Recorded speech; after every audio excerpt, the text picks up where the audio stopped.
Puji Tuhan, Shalom, Assalamualaikum warahmatullahi wabarakatuh.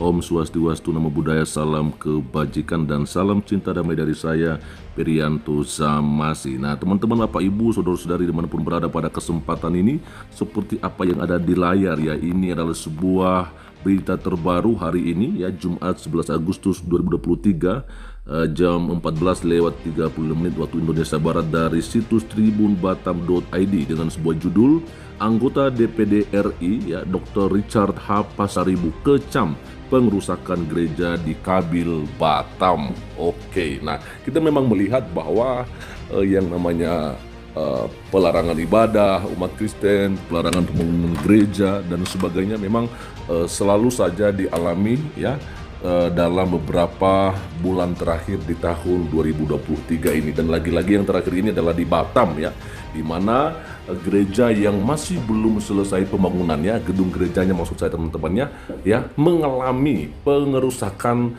dari sejumlah warga yang ada di sana ya. Oke, kita akan lihat saja di sini. Nah ini dia ya, kita akan bacakan, saya akan bacakan kepada kita. Dr. Richard H. Pasaribu BSc MSc, anggota Dewan Perwakilan Daerah Republik Indonesia dari daerah pemilihan Kepulauan Riau ya, mengecam keras perbuatan pengerusakan sebuah gereja di Kabil, Kota Batam pada hari Rabu kemarin ya, 9 Agustus 2023 ya. Dr. Richard H. Pasaribu menyatakan sesungguhnya bangsa Indonesia harus menjunjung tinggi hak setiap warga negara Indonesia untuk bebas menjalankan ibadahnya masing-masing sesuai cita-cita Bapak bangsa yang disepakati dalam konstitusi negara. Menurut Dr. Richard H. Pasaribu ya, semua adalah warga negara Indonesia yang memiliki hak dan kebebasan untuk memeluk agama dan menjalankan ibadah sesuai keyakinan masing-masing ya. Lalu di bagian bawah, sebagaimana tercantum dalam pasal 29 di Undang-Undang Dasar Negara Republik Indonesia tahun 1945 sebagai dasar konstitusi negara. Ya teman-temannya, saya sebenarnya merasa heran aja, karena kenapa? Karena sejak Pak Presiden kita ya, Pak Joko Widodo di tanggal 17 Januari 2023 ini menyampaikan pidatonya soal konstitusi ya, yang menjamin kebebasan untuk beribadah. Ayo kita melihat ya, setelah itu malah justru makin banyak yang merajalela terjadinya pelarangan ibadah.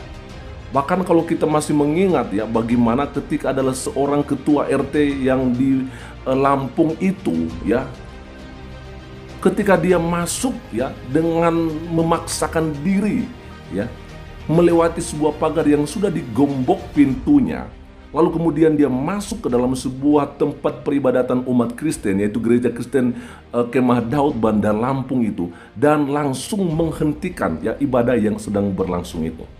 Dan kemudian banyak lagi disusul ya, ada juga Bupati Purwakarta yang menyegel tempat ibadah di Purwakarta ya kan, dan masih banyak yang lain. Saya nggak ngerti kenapa sih, apakah mereka tidak menghargai ya pidato daripada seorang Pak Presiden. Lalu kemudian ya kemanakah saudara-saudara kita yang lain ya, yang sepertinya tidak bersuara dalam hal ini. Apalagi kita melihat banyak ya saudara-saudara kita, petinggi-petinggi ya, pejabat-pejabat di pemerintahan yang dari umat Kristen ya, termasuk juga seorang pengacara yang terkenal itu, Hotman Paris gitu ya. Tapi sepertinya nggak ada sedikit pun dia mau angkat bicara soal kejadian ini ya. Saya nggak ngerti lah ya. Oke, kita akan coba melihat saja dulu di sini. Ini dia. Tindakan pengerusakan gereja di Kabil, Batam adalah tindakan yang melanggar konstitusi maupun hukum dan harus ditindak dengan tegas oleh aparat penegak hukum, ya katanya. Lalu berikutnya, Dr. Richard H. Pasaribu menegaskan kebebasan beribadah adalah perintah Tuhan bagi setiap insan dan merupakan hak fundamental yang harus dihormati oleh semua elemen bangsa di seluruh tanah air sebagai hak asasi manusia warga Indonesia yang paling mendasar. Seharusnya begitu ya kan. Jadi nggak boleh dibiarkan ya, kalau misalnya ada yang membubarkan ibadah yang sedang berlangsung, yang melakukan perusakan gereja ya, bahkan melarang orang untuk beribadah, tidak memperbolehkan. Nah, ini harus ditindak ya. Saya pikir begitu teman-teman ya. Lalu berikutnya, ini dia ya. Kita tidak boleh memberikan ruang apapun terhadap tindakan intoleransi kepada warga yang hendak menjalankan ibadahnya. Semua daerah, termasuk yang memiliki mayoritas agama tertentu, seperti di Batam atau di Bali G maupun di Bali atau di Baliem, harus taat dalam mewujudkan kerukunan dan menghormati hak setiap anak bangsa untuk beribadah sesuai keyakinannya, katanya ya. Lalu berikutnya kita melihat ini dia mengenai pelindungan terhadap hak beribadah. Dr. Richard H. Pasaribu menekankan bahwa aparat polisi selain melayani dan mengayomi juga memiliki tugas utama untuk melindungi setiap warga negara Indonesia agar dapat menjalankan ibadahnya tanpa rasa khawatir atau takut. Ya, kita lihat di sini ya. Ini dia, penting bagi aparat polisi untuk bertindak tegas terhadap siapapun yang merusak tempat ibadah atau menghalangi bahkan melarang orang untuk beribadah. Nah, ini dia, ya kita sering melihat teman-teman ya, bahwa justru ketika ada terjadi yang namanya pemberhentian ibadah yang sedang berlangsung, di situ juga ada polisi.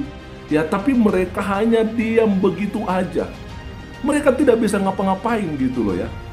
Bahkan kalau kita masih mengingat bagaimana di Riau itu dulu ya, saya sudah lupa ya, ada salah satu gereja perintisan GPDI ya di Kepulauan Riau, sedang khotbah pendetanya, bayangkan teman-teman ya, pendetanya sedang khotbah, tapi tetap saja diberhentikan pada saat itu.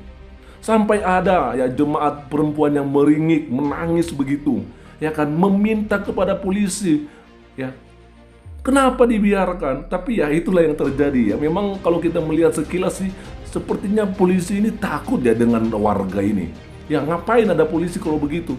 Ngapain ada aparat polisi ini kalau misalnya mereka tidak bisa memberikan kenyamanan, keamanan kepada warga? Apalagi soal peribadatan yang katanya gitu kan, yang katanya konstitusi menjamin itu. Tapi kalau sampai seperti ini yang terus terjadi di Indonesia ini, ya kita nggak ngerti lah apa yang akan terjadi ke depannya.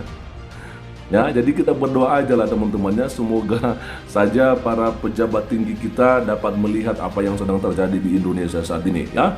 Lalu berikutnya, Dr. Richard H. Pasaribu menjelaskan bahwa izin untuk beribadah seyogianya hanya memerlukan izin dari pemilik tempat ibadah. Betul ya. Apakah tempat ibadah itu berupa gedung kantor, rumah, toko atau rumah toko, hotel, mall atau tempat lainnya, bukannya harus minta izin dari masyarakat umum ya. Betul, ini yang pernah saya sampaikan. Yang penting pemilik tempat itu sudah memberikan izin ya. Kalau di situ diadakan yang namanya peribadatan, untuk minta izin sama warga itu nggak perlu. Ya, kita sama, kita punya hak yang sama di Indonesia ini. Kita mau ibadah di mana, selama tempat yang kita jadikan itu sebagai tempat beribadatan sudah mendapatkan izin dari pemiliknya, baik itu mall, toko ataupun itu, ya kita bebas untuk beribadah, ya kan? Bukannya sama warga kita mau minta izin. Nah, gimana kalau misalnya yang kita mintain itu izinnya orang-orang kadrun ya? Kita lihat selama ini kan yang terjadi. Ya, berbeda agama mereka nggak mau ya, mereka mengatakan kami mayoritas di kota ini, kami mayoritas ya di wilayah ini, nggak boleh ada lagi rumah ibadah dari agama lain di sekitar kami, nggak boleh kami biarkan begitu. Nah, ini orang-orang seperti ini, warga yang seperti ini juga harus ditindak sebenarnya ya. Emang siapa mereka melarang-larang orang beribadah? Iya kan? Nah, ini kita mintalah kepada para kepolisian ini ya, agar melihat apa yang sedang terjadi saat ini. Janganlah dibiarkanlah. Kami mohonlah ya kepada pejabat-pejabat tinggi di negara kita ini. Kami mohon segera, Pak Kapolri juga jangan berdiam diri, Pak, ya. Jangan. Kalau misalnya mungkin di Kapolda mungkin tidak bisa, ya udah harus turun tangan aja Pak Kapolri kalau begitu. Iya kan? Pak Kapolri kok yang menjadi kepala kepada semua polisi-polisi yang ada di Indonesia ini. Jadi ya harus ditindak. Ya, saya pikir begitu ya. Lalu berikutnya ini bagian terakhir kalau nggak salah ini. Selain itu, Dr. Richard H. Pasaribu juga menyoroti bahwa izin untuk membangun rumah ibadah adalah tugas dan wewenang pemerintah. Betul sekali ya. Bukan malah diambil alih oleh masyarakat. Hal ini berlaku untuk perizinan semua jenis rumah ibadah. Apakah untuk masjid, gereja, vihara, pura, dan lainnya ya. Betul sekali ya. Lalu berikutnya masih ada lagi rupanya teman-temannya, sampai selesai kita akan baca. Dalam menyimpulkan pernyataannya, Dr. Richard H. Pasaribu mengajak semua elemen bangsa untuk bersama-sama menjaga kerukunan dan mendukung hak setiap warga negara sebangsa dan setanah air untuk menjalankan ibadah sesuai keyakinannya. Ini dia, makin sering masyarakat kita menjalankan ibadahnya, maka akan makin baik dan mulia akhlaknya, karena akan menuntun masyarakat untuk menjadi orang yang jujur, ramah, sopan, toleran, serta menjadi pengasih dan penyayang, yang semua ini akan memberikan berkah dan kebaikan bagi keseluruhan masyarakat. Imbu Dr. Richard H. Pasaribu. Seharusnya begitu, yaitu yang akan terjadi jikalau memang orang yang beragama itu ya tidak merasa agamanya paling benar dan dialah paling benar, tetapi ketika dia benar-benar berserah sepenuhnya kepada pengajarannya, dia mengimani pengajarannya itu ya, dan dia percaya bahwa Allah yang maha segala-galanya ya, bukan manusia, maka saya percaya orang itu akan pasti menjadi orang yang baik. Tetapi kalau misalnya ada orang menganggap dirinya lebih benar, lebih baik, lebih hebat daripada yang lain, maka dia pasti akan menjadi orang yang radikal, anarkis ya, sehingga dia akan melakukan hal-hal yang tidak kita inginkan, ya, melakukan hal-hal yang jahat tentunya teman-teman ya. Jadi mungkin itu aja mungkin yang bisa saya sampaikan pada kesempatan ini kepada kita semua ya. Semoga apa yang saya bagikan ini menjadi informasi terbaru bagi kita, dan kita boleh juga tetap berdoa saja teman-temannya untuk saudara-saudara kita yang ada di Batam yang sedang mengalami persekusi ini atau pengerusakan gereja ini. Kiranya mereka diberikan kekuatan oleh Tuhan Yesus Kristus dan penghiburan oleh Roh Kudus, sehingga mereka tetap setia di dalam mengiring akan Tuhan. Selamat malam, Tuhan Yesus memberkati kita semua. Shalom. Assalamualaikum warahmatullahi wabarakatuh. Om Swastiastu, Namo Buddhaya, salam kebajikan dan salam cinta damai dari saya, Perianto Zamasi.